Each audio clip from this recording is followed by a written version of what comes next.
So years ago, probably 25 years ago, I started restoring antique pool cues, and I really wanted to focus on, if I was going to do it, I wanted to do it right. And one of the important things with restoring an antique pool cue is to get a decal that was accurate for the time period.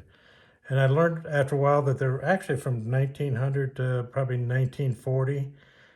Brunswick used one type of decal, which is a varnish-fix decal. You can read about it elsewhere on the website, but a varnish-fix decal, you'll see it on Harley Davidson motorcycles or anything that had a decal back in the 20s or 30s, was a just a white paper with some dextrose on it, and then a tissue in front of it. So these were glued together.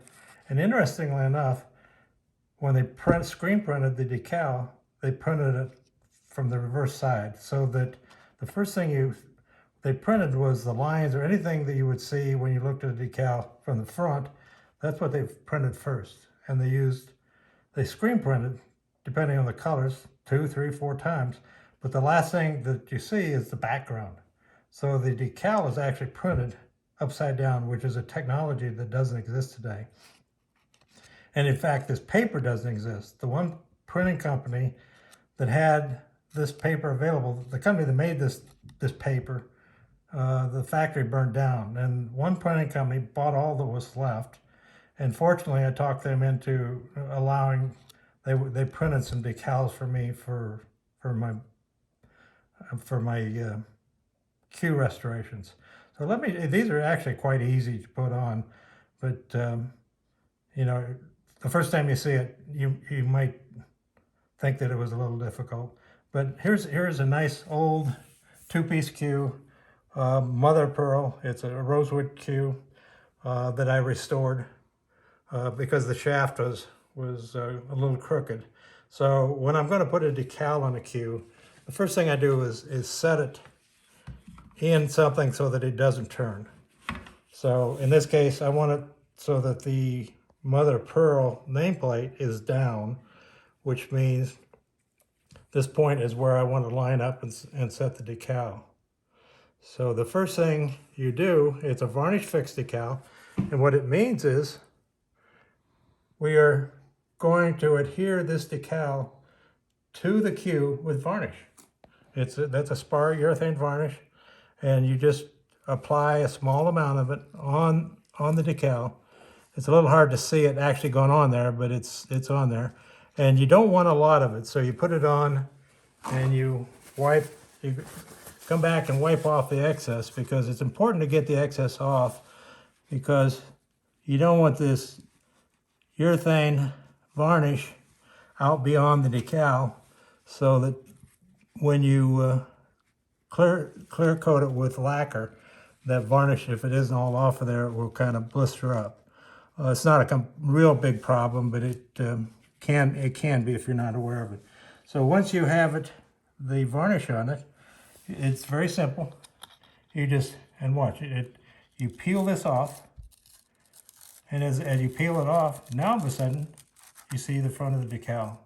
These things are really beautiful when you see one of them done. And like I say, this is really old technology, one company that does it today, and I'll explain why it's really great in a minute. But you just set it on the cue, just like that, down about where you want it, position it, and I've got my point that I want to put it on.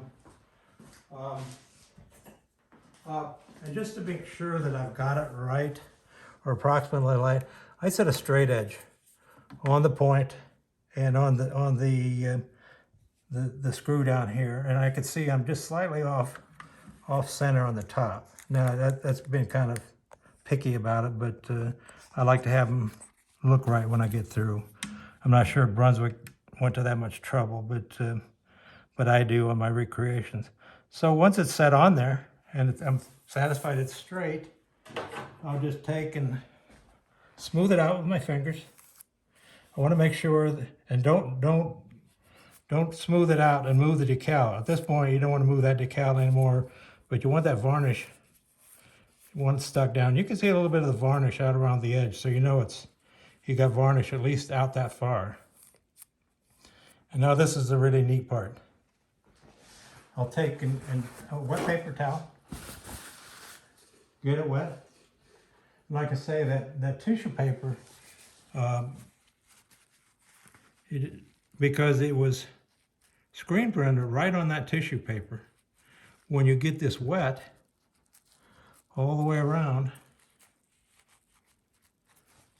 you can just very carefully, and if you start to lift it and you see the decal, like right there, see the decal was coming with it, I put some more water on it because I want to make sure that that decal doesn't come with it. And now when I pick it up and take it off of there, there's the decal. Beautiful decals. And then I can just take that same wet paper towel and I just very gently wipe it down. And what I'm doing when I wipe it down, I'm really wiping that varnish off. The rest of that's polyurethane varnish, because I had 2 coats of lacquer on the cue already, just so I had a base for that decal to stick to. And then I just wipe it down.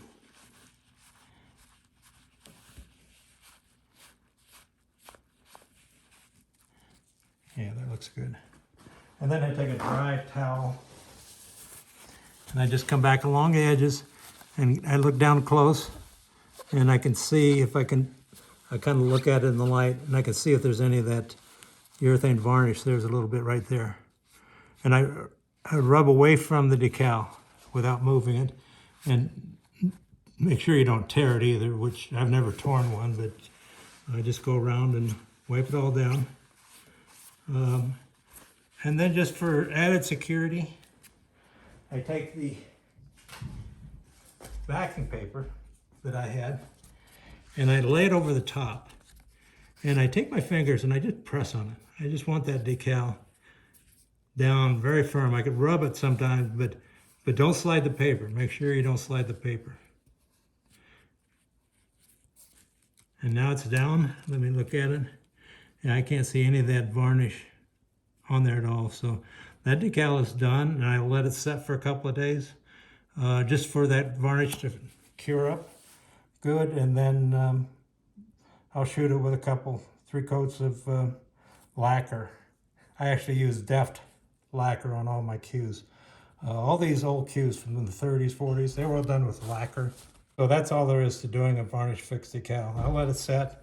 In a couple of days, I'll come back and hit it with lacquer. And if I happen to see when I hit it with lacquer that it wants to blister right at the edge of there, that tells me that there's a little bit of that varnish still there. I'll take some lacquer thinner on a wet paper towel and go right up to the edge. Don't touch the decal, but wipe it down again to get any of that old lacquer off of there.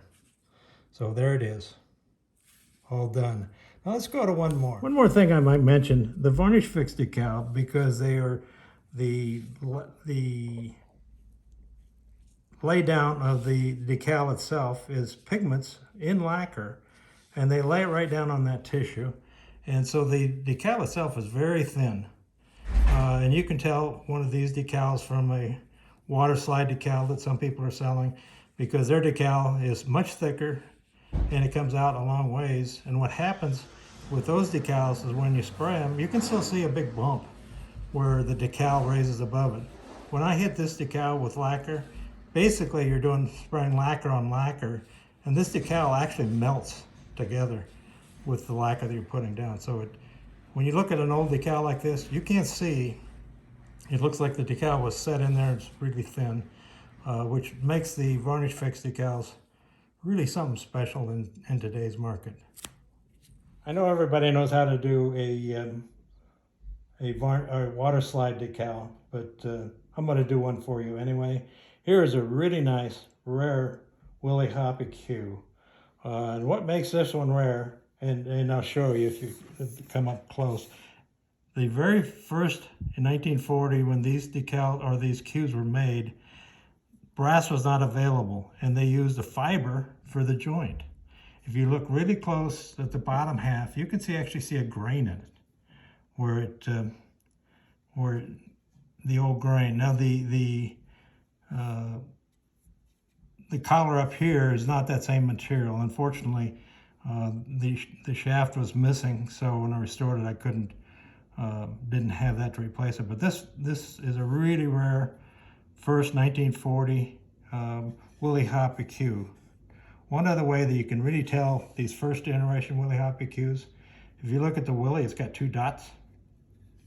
And if you look at the H in Hoppe, it's got a swirl where it comes out at the beginning, and the P's have a big loop in them. If you're ever fortunate to get a hold of one of these things, these are the rarest of the Willie Hoppes. And hang on to it. It's you'll find out if you ever put one on eBay or something, they're come out to be quite valuable for you. Or you can just send them to me. I'll take care of them. But this one is a nice rosewood one, and we're going to put a decal on it just to show you again how those are done. And the decal, I always set the decal on the point. I usually set them on the point, pointing at the Hoppe. I find most of them are set that way at the factory. If you look at one, sometimes you'll find one where they set the decal lined up with this point down here, but most generally it's pointing at that. So that's the way I do it. In fact, that's just the opposite from the weight stamp. Speaking of which, let's go back there one more time. Look at this weight stamp. I'll show you how rare this is. Right here is the weight stamp. Now most Willie Hoppes, you see it's a big stamp number. These very first Willie Hoppes had a Brunswick shield, and the weight, this is 22, right in the center of it. This is a true indication of the very first generation Willie Hoppe. If you get one of these, like I say, particularly with this shield in it, you've got something that's really special. So let's go ahead and set the decal on this thing. I'm going to set it on with this point here. I have to water slide decals, so you have to put them in the water for a few minutes. So we'll drop it in water, and we'll wait a few seconds for it to kind of cure up. And again, these water slides are a lot thicker. They got a film behind them, and they put the dextrose down on, or it's cornstarch, down on the paper, put the cornstarch down, let it dry, and then they silkscreen the decal on it. I'm not even sure they used lacquer on these when they did these, but like any water slide decal that you might have, it's not quite ready yet, when you made model cars or whatever, if you're that age, these are really quite simple to put on. So let's wait, pause a minute, and then we'll come back when that thing's ready to take off of there. So this water slide decal is ready to go. Put a little moisture just on the butt so there's got a little bit to slide under it, and it's very simple. You just slide it off. These things are, and you can actually see if you get up close. See that film around the outside edge of that? Maybe you can or maybe you can't. But there's a film out there which makes this thing a lot thicker than a varnish-fix decal. But you just set it on, get it about where you want it, halfway in between. I do the same thing with these. I'll take a straight edge, set it on the decal, kind of make sure I've got it about straight. If you get them from the factory, you'll find the old ones, they're never straight. They were going fast in the factory, so they weren't quite as precise as what I am. So once you got it set, it's pretty simple. I put my finger on it just so I don't slide it, and I just wipe it down in that direction, getting all the moisture out from under it, and then put my finger on the other way and wipe it down. Now, I think if you come in close, I can see the reflection, but right at the top, if you get the light right, you can see there's a film out beyond the decal, which is typical water slide decals, but a clear difference between a varnish-fix decal and a water slide. These are much thicker, a number of them out there. This is the first generation decal as well. Notice the loops in the Brunswick and even the Willie Hoppe. On my website, I describe all the decals and basically the time periods that they were done in, but that's all there is to doing a varnish-fix decal as well.